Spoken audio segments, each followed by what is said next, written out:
ពីគុណលែងតាក់តែងជីវិតប្រឌិត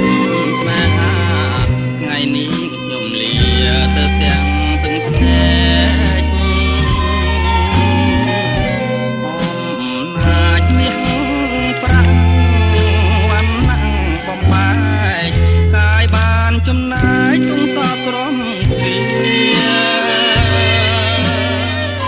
ទេឡាចាចិនកំរិនផងសា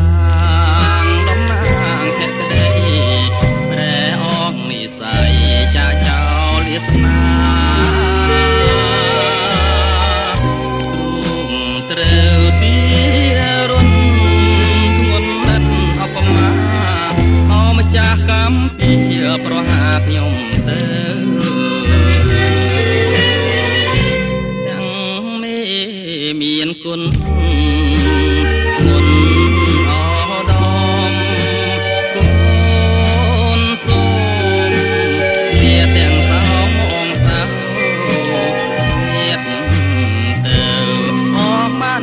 ក្នុងរាំងសាទេតាករុណាបុត្រាកំសត់ទៀតទាំងរុនធាត់ប្រយុទ្ធអង្គជាអូនលីចាបិតាក្នុងគ្រានេះ